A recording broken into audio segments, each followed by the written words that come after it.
మత్తయి సువార్త 5వ అధ్యాయము, 6వ అధ్యాయము, 7వ అధ్యాయాల్లో కొండ మీద ప్రసంగము అనేది చాలా సందర్భాల్లో మనము నేర్చుకుంటా వస్తున్నాం. నిజమైనటువంటి క్రైస్తవుడు ఎలా జీవించాలో యేసుక్రీస్తు ప్రభువు ఈ వాక్యం ద్వారా మనకు బోధిస్తా ఉన్నాడు. క్రైస్తవ కుటుంబంలో పుట్టినంత మాత్రాన క్రైస్తవులం కాదు, క్రైస్తవ పేర్లు పెట్టుకున్నంత మాత్రాన క్రైస్తవులం కాము. నిజమైన క్రైస్తవులు ఎవరు అంటే క్రీస్తుని అనుసరించే వాళ్ళమి, క్రీస్తుని వెంబడించే వాళ్ళమి, క్రీస్తు ఏ పనులు చెయ్యమంటే అవి మాత్రమే చేసేవాళ్ళమి, క్రీస్తు ఏ పనులు చెయ్యవద్దు అని అంటాడో అవి చేయకుండా ఉండేటటువంటి వాళ్ళము. క్రీస్తుని పోలి నడుచుకునే వాళ్ళే క్రైస్తవులు అవుతారు. అది ఏ కులములో ఉన్నా, ఏ మతంలో ఉన్నా, ఏ భాషలో ఉన్నా, ఏ ప్రాంతంలో ఉన్నా వాళ్ళే క్రైస్తవులు అనబడతారు. ఈ కొండ మీద ప్రసంగం అంతా దేవుడు చెప్తున్నారు ఏం చేయాలి, ఏమి చేయకూడదు అనేటటువంటి మాట. 5వ అధ్యాయం అయిపోయింది, 6వ అధ్యాయం అయిపోయింది, 7వ అధ్యాయంలో కొన్ని మాటలను చూద్దాం. 7వ అధ్యాయంలో 1వ వచనము, 2వ వచనాన్ని మనము ఒకసారి పరిశీలిద్దాం. మీరు తీర్పు తీర్చబాకండి, అప్పుడు మిమ్ముని గూర్చి తీర్పు తీర్చబడదు. మీరు తీర్చకపోతే తీర్పు మీ గురించి కూడా తీర్పు తీర్చబడదు. దీన్ని మనము వ్యతిరేకంగా ఆలోచిస్తే, మనము ఇతరుల గురించి తీర్పు తీరిస్తే దేవుడు కూడా మనల్ని తీర్పు తీరుస్తాడు. మనమంట ఒక వ్యక్తి యొక్క శీలాన్ని, క్యారెక్టర్ని కానీ, ఒక వ్యక్తి యొక్క ఉద్దేశాలను కానీ, ఒక వ్యక్తి యొక్క ఆలోచనను కానీ, ఒక వ్యక్తి యొక్క ఆంతరంగిక జీవితం గురించి కానీ, ఒక వ్యక్తి యొక్క ఆత్మ స్థితిని కానీ మనము తీర్పు తీర్చకూడదంట. ఆ తీర్పు తీర్చే అధికారము దేవునికి మాత్రమే ఉంటుందంట. మనము ఒక వ్యక్తి గురించి తీర్పు తీర్చకూడదు. వాడు అలాంటోడు, వీడిలాంటోడు, సహజంగా పుట్టిన మొదలుకొని, ఊహ తెలిసిన మొదలుకొని అందరము తీర్పు తీరుస్తూనే ఉంటాం. వినేటటువంటి మీ జీవితంలో అయినా, చెప్పేటటువంటి నా జీవితంలో అయినా చాలా సందర్భాలు గమనించే ఉంటాం. చాలా సందర్భాల్లో మనం ఇతరుల గురించి చెప్తూ ఉంటాం, తీర్పు తీరుస్తూ ఉంటాం. వాళ్ళ యొక్క ప్రవర్తన గురించి మనకు చెడుగా తెలిస్తే 10 మందికి చెప్తాం. వాళ్ళ వ్యక్తిగత జీవితంలో అయితేనేమి, కుటుంబ జీవితంలో అయితేనేమి, ఆత్మీయ స్థితిలో అయితేనేమి, ఒకవేళ ఒక వ్యక్తి ఆత్మీయంగా బలహీనతలో ఉన్నా కూడా ఆత్మీయ స్థితిని కూడా ఎత్తి చూపిస్తాం. వాడికి సరిగా ప్రార్థన చేసేది రాదులే, సరిగా పాటలు పాడేది రాదులే, సరిగా మోకాళ్ళు వంగడం కూడా చేత కాదులే అని. అంటే నేను గొప్ప, వాడు తక్కువ, నేను మంచోడిని, వాడు మంచోడు కాదు. ఇతరుల గురించి ఎక్కువగా మనము తీర్పు తీరుస్తూ ఉంటాం. అది మనకు అలవాటైపోయింది మన జీవితంలో. దేవుడు చెప్తున్నాడు, నువ్వు తీర్పు తీర్చకపోతే నువ్వు కూడా తీర్పులోనికి రావు అని. లూకాసు వార్త 18వ అధ్యాయము 11వ వచనాన్ని గమనిద్దాం. లూకాసు వార్త 18వ అధ్యాయము 11వ వచనం.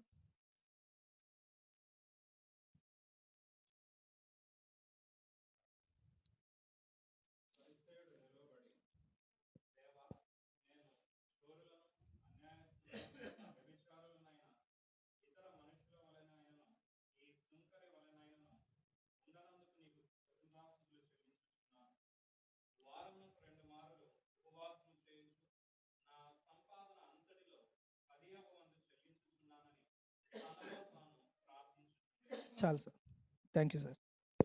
ఇక్కడ ఇద్దరు గురించి మనకు రాయబడింది. పరిసయ్యుడు గురించి, సుంకరి గురించి రాయబడింది. సుంకరి అనే వ్యక్తి అంట దేవుని దగ్గర ప్రార్థన చేస్తున్నాడంట. ఎలా చేస్తున్నాడు? దేవా నన్ను కాపాడినందుకు వందనాలు దేవా అని చేయటంలే, నాకు ఇది ఇచ్చేవు దేవా అందుకు వందనాలు దేవా అనలా, నేను నీకు ఇది కానుకిస్తున్నాను దేవా వందనాలు దేవా అని అట్లా చేయటం లేదంట. పోలస్తున్నాడు ఇంకొక ఆయనతోటి. ఆ సుంకరి ఉన్నాడే, వాళ్ళలాగా నేను ఉండలేదయ్యా, వాళ్ళు పాపాత్మలో ఉన్నారయ్యా, వారు వ్యభిచారం చేస్తూ ఉన్నారయ్యా, వాడు అసలు ప్రార్థనే రాదయ్యా, నేనైతే చూడు ఎంత మంచిగా ఉన్నానో, నేను నీకు కానుకిస్తా ఉన్నాను, వాళ్ళలాగా కాదు ఎక్కువ ఇస్తున్నాను, వాళ్ళలాగా ప్రార్థన కాదు నేను ఇంకా ఎక్కువ ప్రార్థన చేస్తున్నాను అంటే ఇతరులని పోలస్తా చేసుకుంటున్నాడు ప్రార్థన. మన గురించి మనం ప్రార్థన చేయొచ్చు గానీ, ఇతరులతో పోలుస్తా. వాళ్ళు తక్కువ, నేను ఎక్కువ అనే ప్రార్థన ఇక్కడ. వాళ్ళ ఆత్మీయ స్థితిని తీర్పు తీరుస్తా ఉన్నాం.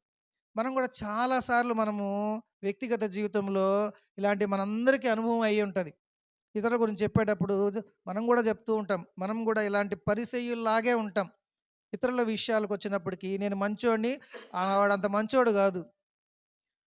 నేను బాగా దానం జేస్తాను, వాళ్ళంత దానం జెయ్యరు. నా ఆత్మీయ స్థితి వేరు, వాళ్ళ ఆత్మీయ స్థితి వేరుగా ఉంటుందని మనము కూడా పరిసయ్యునిలాగే ఆలోచిస్తుంటాము. పరిసయ్యులలాగే మనము గూడా దేవునితో గూడా మాట్లాడుతుంటామట. మనుషులతో మాట్లాడినా ఒక రకంగాని, దేవుని దగ్గర గూడా అలా పోలిక పెట్టంట. నేను గొప్పోడిని, వాళ్ళు తక్కువోళ్ళు. అలాగా తీర్పు తీర్చబాకండి అని దేవుడు జెప్తున్నాడు. కానీ ఈ లోకంలో కొంతమంది తీర్పులు తీరుస్తారు. కొంతమంది అధికారులుంటారు. న్యాయస్థానం ఉంటది. మనం ఏదన్నా ఒక చిన్న తప్పు చేశారనుకో, పోలీస్ స్టేషన్‌కి తీసుకెళ్తారు. అక్కడ పోలీసోళ్ళు తీర్పు తీరుస్తుంటారు. అది న్యాయమా? అన్యాయమా? పక్కన బెట్టిన. లేదా ఒక కోర్ట్‌లో కేసేసారనుకో, అక్కడికి గూడా వెళ్తాము. అక్కడ గూడా జడ్జ్ అనేటటువంటి వ్యక్తి తీర్పు తీరుస్తా ఉంటాడు. అది ఈ లోకములో మనుషులు ఒక క్రమశిక్షణలో ఉండేదానికి ఏర్పరచుకున్న తాత్కాలికమైన తీర్పు మాత్రమే. జడ్జి ఒకవేళ తీర్పు తీర్చినా, అది పూర్తి స్థాయిలో న్యాయమైనది అని మనము నమ్మలేం. ఎందుకంటే, ఆ వ్యక్తి గురించి పూర్తిగా తెలిసింది దేవుడొక్కడికే. పోలీసోళ్ళకి గానీ, జడ్జీలకు గానీ పూర్తిగా తెలిసేటటువంటి అవకాశం లేదు. వాళ్ళకున్నటువంటి సాక్ష్యాలను బట్టి, వాళ్ళు చదువుకున్న జ్ఞానాన్ని బట్టి తీర్పు తీరుస్తారే గానీ, అది ఈ లోకానికి సంబంధించి ఒక క్రమశిక్షణకు బెట్టుకున్నది. వాళ్ళు మినహాయిస్తే మిగతా వారెవ్వరూ కూడా ఇతరుల గురించి, వాళ్ళ యొక్క క్యారెక్టర్ గురించి గానీ, ఉద్దేశాల గురించి గానీ, ఆలోచనల గురించి గానీ, వ్యక్తిగత జీవితం గురించి గానీ, ఆత్మీయ స్థుతి గురించి గానీ, ఇతరులను తీర్పు తీర్చకూడదు. మనం ఇతరులకు ఏ విధంగా తీర్పు తీరుస్తామో, అదే విధంగా మనకు దేవుడు తీర్పు తీరుస్తాడు. మనం ఇతరులను శిక్షిస్తే, దేవుడు మనల్ని శిక్షిస్తాడు. మనం ఇతరులను క్షమిస్తే, దేవుడు గూడా మనకు క్షమిస్తాడు. దేవుడు క్షమించేటటువంటి వ్యక్తి. బైబిల్ గ్రంథంలోనే మనం చూస్తుంటాం.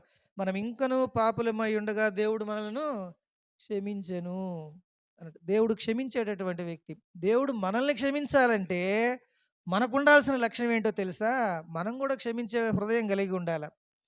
దేవుడు మనల్ని శిక్షించకూడదు అంటే, మనం గూడా ఇతరులని శిక్షించకుండా ఉండే స్వభావం ఉండాల. దేవుడు మనకు తీర్పు తీర్చకూడదు అనంటే, మనం గూడా ఇతరులని తీర్పు తీర్చకూడదు అనంటాం. కండిషన్స్ అంటాం.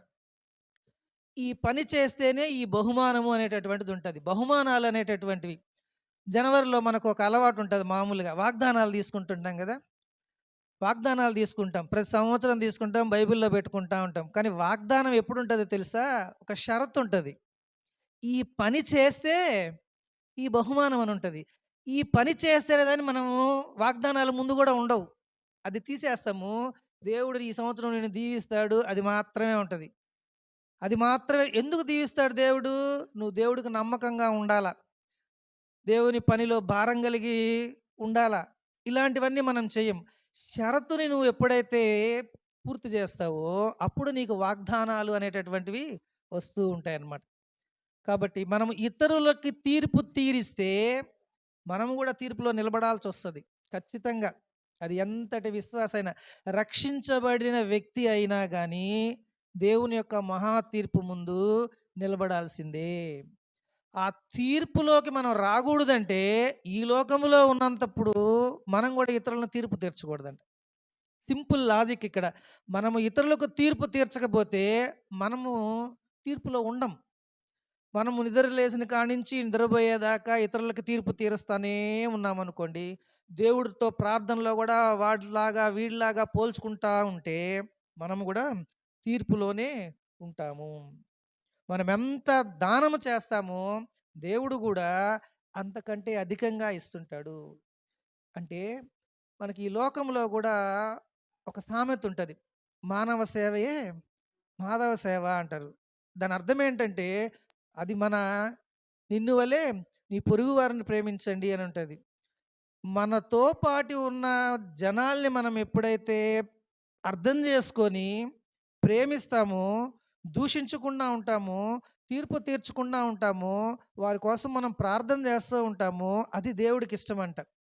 దేవుడికిష్టమైంది అదే. ఇతరులను నిందించడమే గాదు.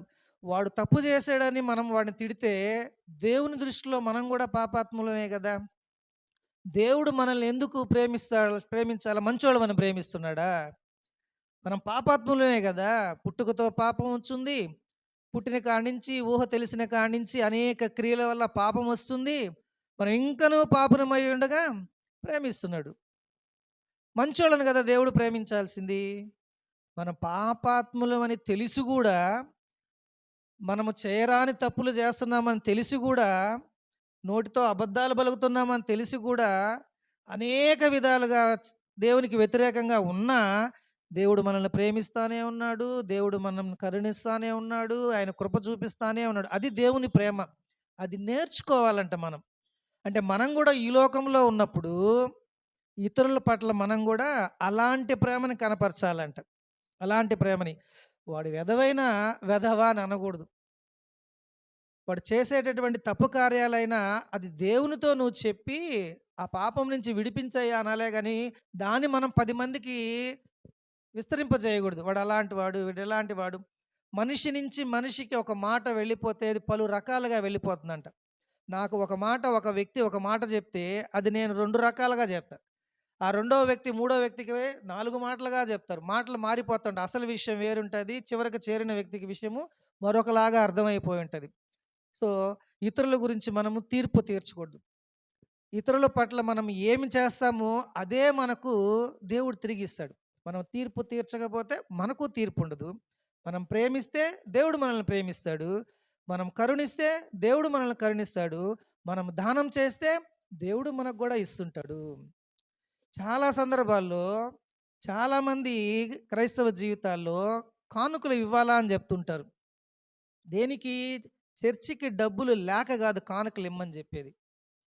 మనము చాలా సందర్భాల్లో దేవునికి ఇస్తున్నాము కానుక అనంటే, దేవుడు ఏమి అడుక్కునే స్థితిలో ఉండడు. మనకిచ్చేదే దేవుడు గదా! మన కానుక ఎందుకు ఇస్తామంటే, ఆ కానుక ద్వారా చర్చి నడపబడాలా, చర్చి ద్వారా పేదలకు ఆ సహాయము అందజేయబడాలి అనే ఉద్దేశంతోటి కానుకలు. కానీ చాలామంది, చాలా సంఘాల్లో వాటిల్ని వేరే విధంగా వాడతారు. అది దేవుని తీర్పులో ఉంటుంది. కాబట్టి మనము దానం చేసే వాళ్ళంగా ఉండాల. మన చెయ్యి ఇలా ఉండాలే గాని, ఇలా ఉండకూడదు. మనం ఎప్పుడూ దానం చేసేవాడు ఉండాల. నేనే పేదరాలిని, నేనేం దానం చేస్తానంటే, నీ దగ్గర రూ. 10 ఉన్న రూపాయి బిళ్ళిచ్చినా అది దానమే. దానికి ప్రతిఫలంగా ఏం చేస్తాడంటే దేవుడు నీకిస్తాడు. అనుభవం ఉన్నోళ్ళకైతే అది అర్థమవుతది. నువ్వు ఇచ్చే చెయ్యి నీకుంటే దేవుడు నీకిస్తానే ఉంటాడు. అది ఇస్తానే ఉంటాడు, ఇస్తానే ఉంటాడు. నా భార్య ఎప్పుడు చెప్తది. ఆమె ఉద్యోగస్తురాలేం గాదు. ఆమె కాడేం డబ్బులుండవు. నా పర్సులో ఎప్పుడూ డబ్బులుంటాయండి అంటది. ఇస్తా ఉంటుంటాను. నా పర్సులోకొస్తాయి. ఎట్టొస్తాయి? వస్తాయంతే. అది అనుభవం ఉన్నోళ్ళకి అర్థమవుతది. ఉద్యోగం లేదు, నాకెవరు డబ్బులీరు. నా పర్సులోంచి తీసిస్తా ఉంటది. మాకెప్పుడు అవసరం వచ్చినా, ఇంట్లో ఏది కార్యమైనా తీసిస్తా ఉంటది. ఆ పర్సు మళ్ళా నిండిపోతానే ఉంటది. ఇచ్చే చెయ్యి చాలా మందికుంటది ఇక్కడ మన సంఘంలో. వాళ్ళు గూడా నాకు సాక్ష్యం చెప్పుండారు. నేనిస్తా ఉన్నానయ్యా, నాకు దేవుడిస్తా ఉంటాడయ్యా. వాళ్ళేం డబ్బున్నోళ్ళేం గాదే. మనసు, ఇచ్చే మనసు మనకుండాలనమాట. అది నువ్వు రూపాయి ఇస్తున్నావా, రూ. 100 ఇస్తున్నావా, రూ. 1000 ఇస్తున్నావా, 10,000 ఇస్తున్నావా, లక్షలు ఇస్తున్నావా కాదు. అది చూడ్డు దేవుడు. ఇచ్చే మనసు, ఇతరులకు పెట్టే మనసుండాలా, దానం చేసే మనసుండాలా. అందుకే మనము క్రిస్మస్‌కి గానీ, జనవరికి గానీ వస్త్రాలు దానం చేస్తుంటాము. ఎందుకు? మనకు లేని స్థితిలో గూడా దేవుడు మనకు వస్త్రాలు ఇస్తాడు. ఎవరో ఒకరిని ప్రేరేపించి. ఎందుకు మనము అన్నం పెట్టాలా? ఒకవేళ మనకెప్పుడైనా లేని స్థితి వస్తే, తిండి లేని స్థితి వస్తే, ఎవరో ఒకరిని ప్రేరేపించి మనకు అన్నం పెట్టిస్తాడు దేవుడు. మనం ఎప్పుడు దానం చేయకపోతే, దేవుడు మనకెట్లా ఇస్తాడు? వేరే వాళ్ళని ఎందుకు ప్రేమిస్తాడు? నువ్వెప్పుడైనా నీళ్ళు ఇచ్చున్నావా? ఎప్పుడైనా కాఫీ ఇచ్చున్నావా? ఎప్పుడైనా తిండి పెట్టున్నావా? ఎప్పుడైనా బట్టలు పెట్టున్నావా? మరి నీకెట్లా వస్తది? నువ్వు ఇతరులకు ఏం చేస్తావో, నీకే అదే గదా తిరిగొస్తది. కాబట్టి మనము ఇతరులతో వ్యవహరించేటప్పుడు మనం ఏది ఇస్తుంటామో, దానికి అంతకంటే ఎక్కువగా దేవుడు మనకు ఇస్తూ ఉంటాడు. లూకాసు వార్త 6వ అధ్యాయము 38వ వచనాన్ని చూద్దాం. లూకాసు వార్త 6వ అధ్యాయము 38.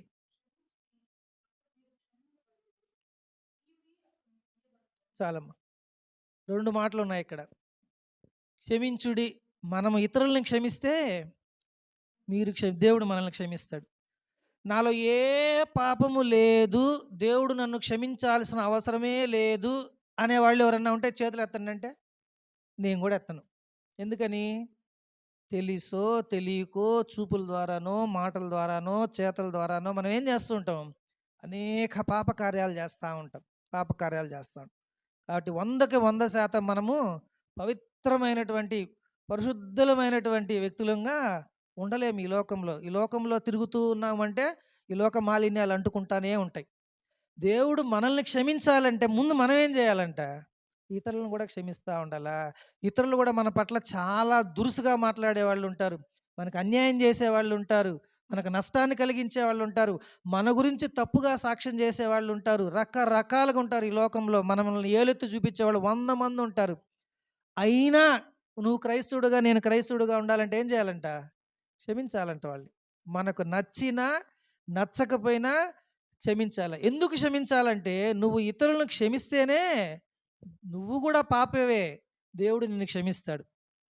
సో, నేను ఎందుకు క్షమించాలా ఇతరులని అంటే, స్వార్థం కూడా ఉంది. నన్ను దేవుడు క్షమించాలంటే, నేను ఇతరులను క్షమించాల్సిందే. నేను ఇతరులను క్షమించను అని భీష్మించుకొని కూర్చుంటే, దేవుడు కూడా నిన్ను క్షమించలేడు. ఎందుకంటే, నీకు ఆ అలవాటు రావటంలా. కాబట్టి దేవుడు నన్ను క్షమించాలా, నా పాపాలను క్షమించాలా అంటే, క్షమించడం, ఇతరులను క్షమించడం అనేది కూడా మనము అలవాటు చేసుకోవాలా, నేర్చుకోవాలా. ఇంతకుముందు జీవితం ఎట్టుండిందో, కానీ దేవుని వాక్యం ఇప్పుడు వింటున్నాం కాబట్టి, ఇక నుంచైనా ఇతరుల పట్ల క్షమించేటటువంటి గుణాన్ని కలిగి ఉండాల. రెండోది, ఇయ్యుడి మీకు ఇయ్యబడింది. మనం ఎన్నో సార్లు ప్రార్థన చేస్తుంటాం కదా! నాయనా నా కుటుంబానికి ఇది దయచేయి నాయనా అంటాం. మా కుటుంబంలో ఉద్యోగం దయచేయి నాయనా అంటాం. ఒక మంచి సంపాదన దయచేయి నాయనా అంటాం. మా బిడ్డలకు మంచి చదువుని దయచేయి నాయనా అంటాం. నాకు ఒక మంచి వాహనాన్ని దయచేయి నాయనా అంటాం. ఒక మంచి ఇంటిని దయచేయి నాయనా అంటాం. మాకు మంచి ఆరోగ్యాన్ని దయచేయి నాయనా అంటాం. ఆయుష్షుని దయచేయి నాయనా అంటాం. దేవుడు అవన్నీ మనకి ఇయ్యాలంటే మనము కూడా మన సాధ్యమైనంత వరకు ఇతరులకి ఇచ్చే స్వభావానికి, అది ఏమైనా కావచ్చు. అది ధనమే ఇయ్యొచ్చు, మంచి మాట కూడా సహాయం చేయొచ్చు. ఇవ్వడం అంటే సహాయం చేయడం. డబ్బులు ఇవ్వడమే అని కాదు.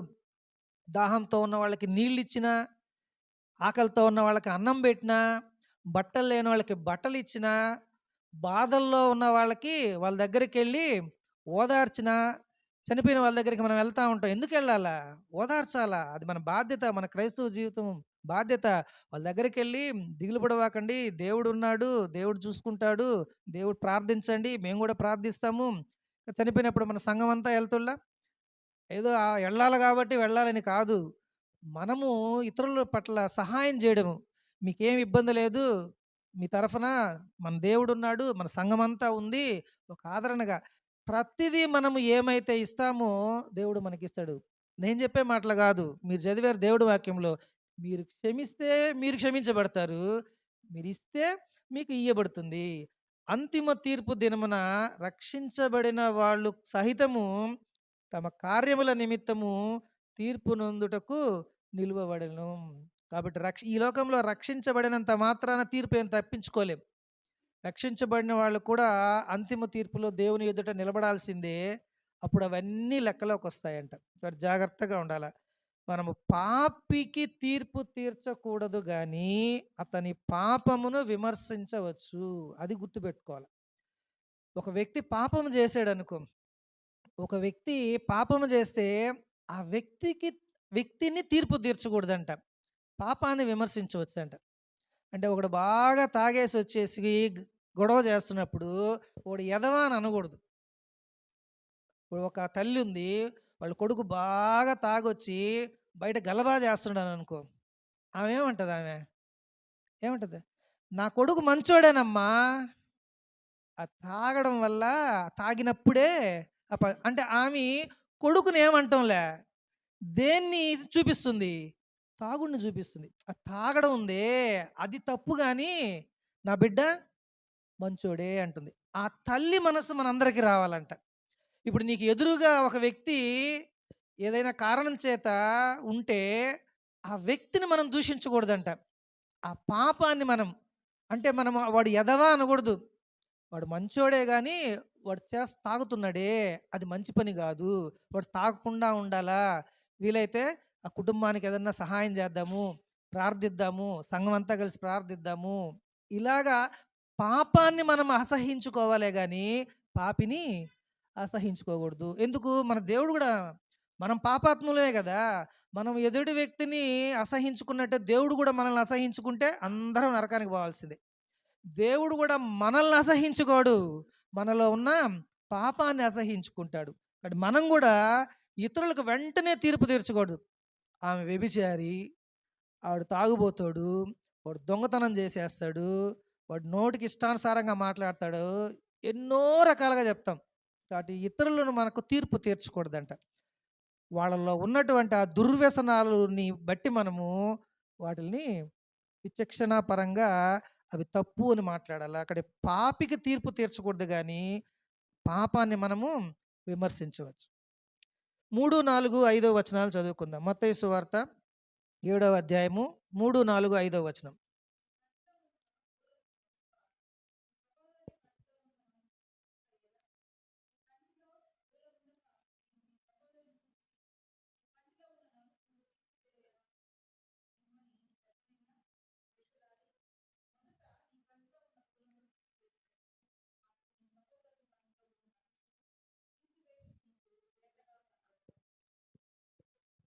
ఇక్కడ మనం గమనించినట్లయితే కంటిలో నలుసు, కంటిలో దూలం. ఈ నలుసు, దూలము అంటే ఏంటంటే పాపము గురించి దేవుడు మాట్లాడుతున్నాడు. మన కంట్లో దూలము వంటి పాపం అంటే పెద్ద పాపాన్ని మనం పెట్టుకొని, మనకు ఎదురుగ్గా కనిపించే వాళ్ళ యొక్క కంట్లో ఉన్న చిన్న నలుసు లాంటి పాపాన్ని 100 మందికి చెప్తాం మనం. చెప్పేదానికే నీతులు అన్నట్టుగా వాడు అట్టాంటోడు, ఈడిట్టాంటోడు, వాడు ఎదవా అని ఊరంతా చెప్తాం గానీ, మన విషయంలో, మన కుటుంబాల్లో ఇన్నుంటాయి. ఇన్నుంటాయి. దేవుడు అదే చెప్తున్నాడు.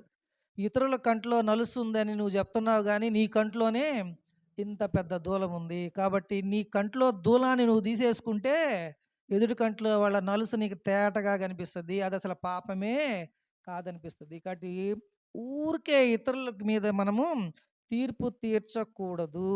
సో, పాపము మనకు ఆత్మ సంబంధమైనటువంటి గుడ్డితనాన్ని కలుగజేస్తది.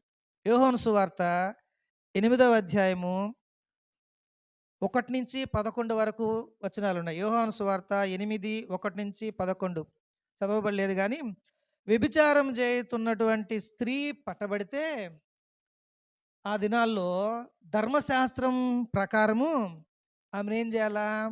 రాళ్ళతో కొట్టి చంపబడాలి. మనందరికీ తెలిసింది. అలాగే ఒక వ్యభిచారం చేయబడుతున్న స్త్రీ పట్టబడింది. ఆమెను తరుముకుంటూ ఒక ప్రదేశానికి ఆ యూదులంతా వచ్చారు. రాళ్ళు తీసుకొని కొట్టడానికి ప్రయత్నిస్తూ ఉన్నారు. అప్పుడు యేసుక్రీస్తు ప్రభువొచ్చి ఏం చెప్పాడు? ఏం చెప్పాడు?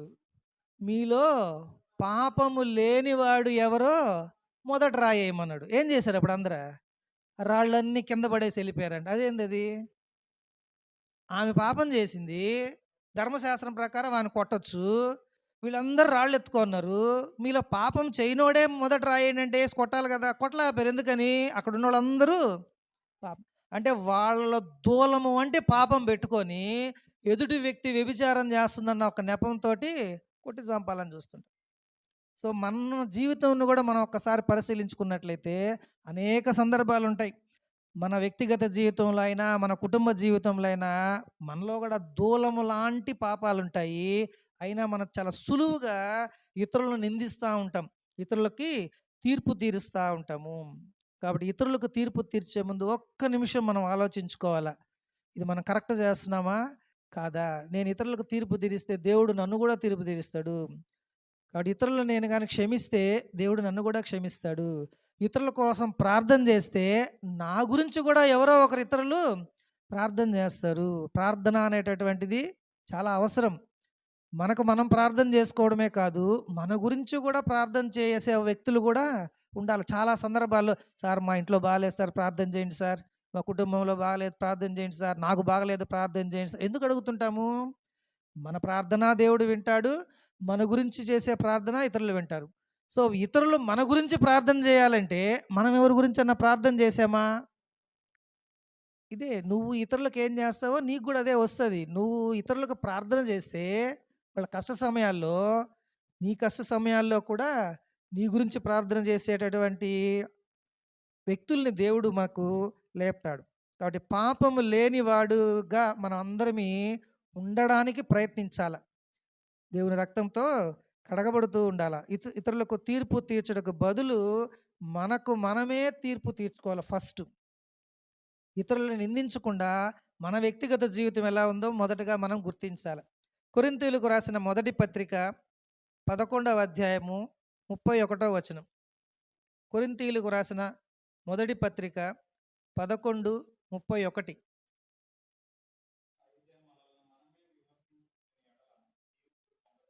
చాలు సార్.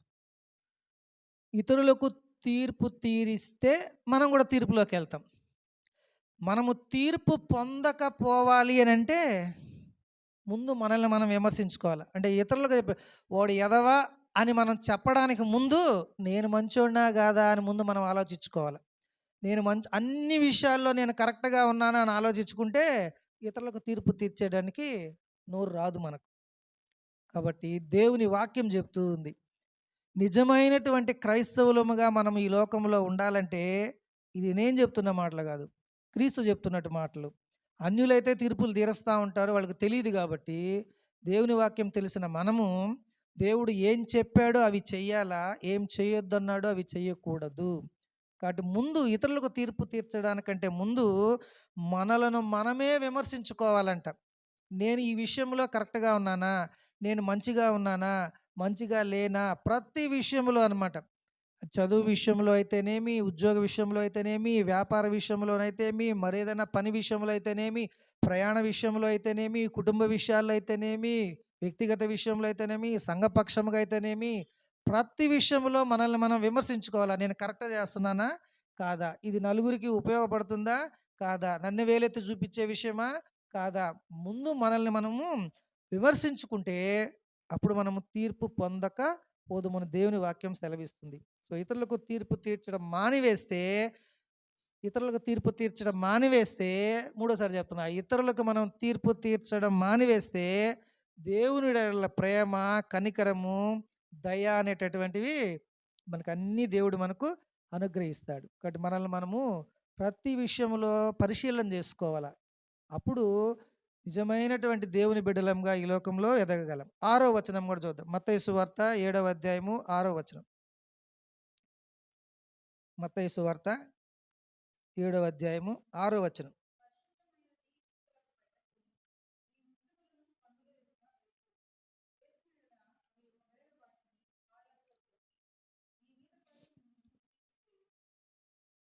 ఇక్కడ అపవిత్రమైనవి కుక్కలకు వేయొద్దు అని అన్నారు. యూదులకు కుక్కలు, పందులు అనేటటువంటివి అపవిత్రములంట. యూదులకు కుక్కలు, పందులు. యూదుల కాలంలో దేవాలయం ఉండింది. యెరూషలేం దేవాలయం. యెరూషలేం దేవాలయం లోపల కొన్ని పదార్థాలు అక్కడ తయారు చేయబడతాయి. ఆ ఆలయంలో తయారు చేయబడినటువంటి పదార్థము పరిశుద్ధమైనదిగా భావిస్తారు. వాటిల్ని కుక్కలకు కానీ, పందులకు కానీ వేయరు. మీకు అర్థం అవ్వడానికి ఒక విషయం చెప్తున్నా. అన్యుల్లో కూడా దేవాలయాలుంటాయి. దేవాలయాల్లో కూడా కొన్ని వంటకాలు వండి ప్రసాదంగా పెడతారు. ఆ ప్రసాదాన్ని పెడితే ఏం చేస్తారు మనుషుల తీసుకొని తిని దండం పెట్టుకుంటారు. నేరుగా ఎత్తుకోపోయి కుక్కలకి, పందులకి పెడతారు ఎందుకు పెట్టరు? వాళ్ళ ఉద్దేశం ఏమనేది? అది పవిత్రమైనది. అది మనకు కూడా జరిగింది. యెరూషలేం దేవాలయంలో కూడా కొన్ని పదార్థాలను తయారు చేసినప్పుడు అవి వాళ్ళకి చాలా పవిత్రమైనవి. వాటిని తీసుకుపోయి పందులకు కానీ, కుక్కలకు కానీ వాళ్ళు పెట్టరు. ఈ విషయం మనం చాలా జాగ్రత్తగా గుర్తుపెట్టుకోవాలి. దేవుని వాక్యం అనేటటువంటిది అంత పవిత్రమైనది. ఇంకొక పోలిక కూడా చెప్తున్నాడు. విలువైనటువంటి ముత్యాలను తీసుకెళ్ళి పందుల దగ్గర వేయబాకండి. పందులు ఎక్కడుంటాయి సహజంగా? బురదలో ఉంటాయి. వాటి కాళ్ళ దగ్గర ముత్యాలేసి ఏం చేస్తుంది అది? ఆ పందులకు తెలియదు కదా అవి విలువైనటువంటివి అని కాళ్ళతో తొక్కేస్తది.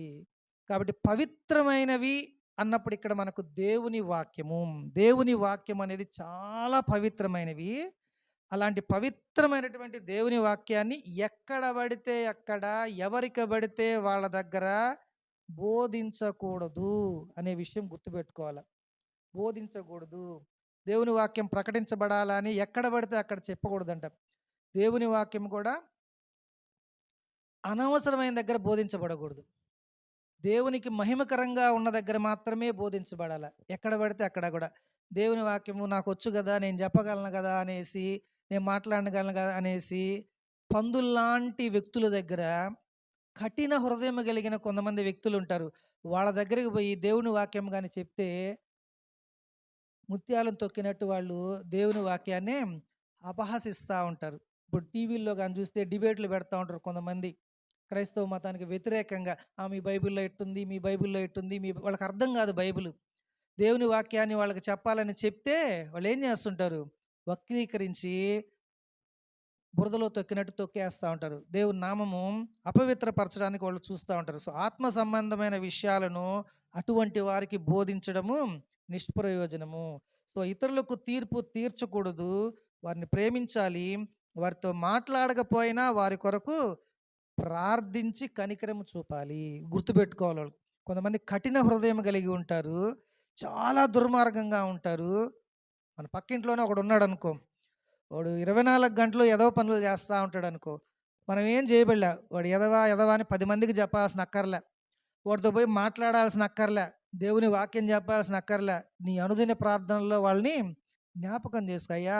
మా పక్కింటోడున్నాడు, లేదా మా బంధువుల్లో ఉన్నారు, నా అన్నదమ్ముడే ఉన్నాడు, మా ఇంట్లో వ్యక్తే ఉన్నాడు, మా సమాజంలోనే ఉన్నారు, పాపంలో ఉన్నాడయ్యా, పాపం నుంచి విడిపించయ్యా, ఆ కుటుంబం పైన, ఆ వ్యక్తి పైన కనికరం చూపించండి అయ్యా అని మనం ప్రార్థన చేయాలే గాని, వాళ్ళ దగ్గరికి పోయి వాళ్ళని అపహసించాల్సిన అవసరం లేదు. ఇతరుల దగ్గరికెళ్ళి వారి గురించి తీర్పు తీర్చాల్సిన అవసరం లేదు. సో, నిజమైన క్రైస్తవులముగా మనం ఉండాలి అనంటే, క్రీస్తు ఏమైతే చెప్పాడో అవి మాత్రమే చెయ్యాలి. ఏమైతే చేయొద్దన్నాడో అవి చేయకూడదు. కాబట్టి మీరు తీర్పులోనికి రాకుండా ఉండాలి అంటే, మీరు కూడా ఇతరులని తీర్చబడు. సో, నిజ క్రైస్తవులముగా మనం ఉండాలి అనంటే, ఈ రోజు నుంచైనా ఇతరులకు మనము తీర్పు తీర్చకుండా ఉండేదానికి ప్రయత్నం చేయాలి. దేవుని వాక్యాన్ని విన్నంత మాత్రాన, దేవుని వాక్యము నేను మీకు బోధించా, వాక్యం మీకే గాదు, నాకు గూడా వినబడుతుంది. నేను మాట్లాడే మాటలు నాకు గూడా వినబడుతున్నాయి. ఇది ఇద్దరికీ సంబంధించిన విషయం. ఒక్కసారిగా మార్పు అనేది ఎవ్వరికీ రాదు. ఒక వాక్యం విన్నంత మాత్రాన, వాక్యం చెప్పినంత మాత్రాన వినడం చాలా సులభం. మీరు పుట్టినది మొదలుకొని, క్రీస్తు ఎరిగిన మొదలుకొని అనేక వాక్యాలను మీరు వినుంటారు. నేను వినుంటా. నేను గూడా వాక్యాన్ని అనేకమైనటువంటి వాక్యాల్ని బోధించి ఉంటా. అంత మాత్రాన క్రైస్తవులం గాదు. విన్నంత మాత్రాన క్రైస్తవులు గాదు. బోధించి మాత్రాన ఆచరించేవాడే నిజమైన క్రైస్తవుడు. క్రైస్తవుడు అంటే ఏమని? క్రీస్తుని అనుసరించేవాడు. క్రీస్తు ఎలా జీవించాడో అలా జీవించాలా. క్రీస్తు ఎలా మాట్లాడాడో అలా మాట్లాడాడు. క్రీస్తు ఎలా బతికాడో అలా. శిష్యులకు గూడా క్రీస్తు ఏం జెప్పాడు? క్రీస్తులొచ్చిన నన్ను వెంబడించండి అన్నాడు. వెంబడించండి అంటే ఆయన ఎట్ట పోతుంటే ఎట్ట బొమ్మనే అలాగా చెప్పింది. ఆయన ప్రవర్తనని అనుసరించాల. వాళ్ళే క్రైస్తవులు. వాక్యం వింటే క్రైస్తవులు గాదు. చర్చ్‌కొస్తే క్రైస్తవులు గాదు. క్రైస్తవ కుటుంబంలో పెరిగితే క్రైస్తవులు గాదు. వాక్యాన్ని బోధించినంత మాత్రాన గూడా క్రైస్తవులు గాదు. అనుసరించాల. ఆయన చెప్పింది చెప్పినట్టు ఎవడైతే చేస్తాడో వాళ్ళే క్రైస్తవులు. కాబట్టి ఇతరులకు తీర్పు తీర్చకుండా ముందు మనల్ని మనమే విమర్శించుకొని, వీలైతే ఇతరుల పట్ల వాళ్ళు ఒకవేళ దేవునికి వ్యతిరేకంగా జీవిస్తుంటే మన ప్రార్థనల్లో వాళ్ళ గురించి జ్ఞాపకం చేసుకోవాలి. కళ్ళు మూసుకుందాం, ప్రార్థించుకుందాం. ప్రేమగల తండ్రి, కృపగలిగిన మా గొప్ప దేవ, మీకు వేలాది స్తుతులు స్తోత్రాలు చెల్లించుకుంటున్నాం. అవును తండ్రి, నాయన నామకార్థ క్రైస్తవులముగా ఉండకుండా నిజమైనటువంటి క్రైస్తవులుగా మేము ఉండుటకు, అయినా వాక్యాన్ని వినడం మాత్రమే కాకుండా, బోధించడం మాత్రమే కాకుండా, వాక్యానుసారమైనటువంటి జీవితంలో, వాక్యాన్ని అనుసరించేటటువంటి జీవన విధానంలో తండ్రి మేము ఉండులాగున కృప చూపించండి. అవునాయన, ఈ లోకంలో క్రైస్తవ జీవితం జీవించాలంటే తండ్రి అంత సామాన్యమైన విషయం కాదు తండ్రి. అనేకాలకు వ్యతిరేకంగా మేము ఉంటాం నాయన. అయినప్పటికీ మీ ప్రేమ చేత, మీ కృప చేత, మీ దయ చేత మీ కరుణ చేత తండ్రి మేము ముందుకు సాగిపోవడం కృప చూపించండి. ఇతరులకు తీర్పు తీర్చకుండా, మమ్మల్ని మేమే విమర్శించుకుంటూ, మీ ప్రేమను, మీ దయను ఇతరులకు పంచిపెడుతూ, వీలైతే తండ్రి వారి కోసం ప్రార్థనా విజ్ఞాపనలు తండ్రి చేయుటకు మాకు కృప చూపించమని వేడుకుంటున్నాం. అయినా ఇక్కడ చేరిన ప్రతి బిడ్డను జ్ఞాపకం చేసుకోండి. వాక్యాన్ని వినడమే కాకుండా హృదయాల్లో భద్రపరుచుకోలాగున వాక్యానుసారంగా మా జీవితాలను తండ్రి ఒక్కొక్క మెట్టునైనా ఎదుగుటకు కృప చూపించమని వేడుకుంటున్నాం తండ్రి. నాయన ఇక్కడున్న ప్రతి బిడ్డని, కుటుంబాన్ని మీరు జ్ఞాపకం చేసుకోమని వేడుకుంటున్నాం తండ్రి. వారికి ఇస్తున్న ఆరోగ్యాన్ని బట్టి వందనాలు చెల్లించుకుంటున్నాం. వారికి ఇస్తున్నటువంటి ఆర్థిక స్థితిగతులను బట్టి వందనాలు చెల్లించుకుంటున్నాం. ఇంకా మెరుగైన జీవితాన్ని, ఆశీర్వాదాలని దయచేయండి. అంత మాత్రమే కాదు గాని తండ్రి, ఆత్మీయంగా కూడా తండ్రి వాళ్ళు దినదినాభివృద్ధి చెందుటకు కృప చూపించమని వేడుకుంటున్నాం. నాయనా ఈ సంఘాన్ని ఫలభరితంగా చేయమని వేడుకుంటున్నాం. ఈ జగదేవపేట గ్రామంలో మా సంఘం ఒక మాదిరికరమైన సంఘముగా ఉండులాగున, నిజమైన క్రైస్తవ సంఘముగా ఉండులాగున, ఇతరులలో ఉన్న తండ్రి నాయన ఒక విలువ కలిగినటువంటి ముత్యముల లాంటి సంఘముగా ఉండులాగున మా సంఘాన్ని మీరు అభిషేకించమని వేడుకుంటున్నాం తండ్రి. మేము కొద్దివారమైనప్పటికీ కూడా తండ్రి మీకు లోబడి జీవించే బిడలముగా ఉండేలాగున దీవించండి. సంఖ్య ముఖ్యం కాదు గాని తండ్రి, ఆర్భాటం ముఖ్యం కాదు గాని తండ్రి, నాయనా మీకు లోబడి జీవించుటకు మేమందరము కూడా పరలోకంకు వెళ్ళుటకు సిద్ధపడే సంఘముగా ఉండులాగున కృప చూపించమని యేసు నామం పేరిట అడిగి వేడుకుంటున్నాం తండ్రి. ఆమేన్. అందరికీ వందనాలు.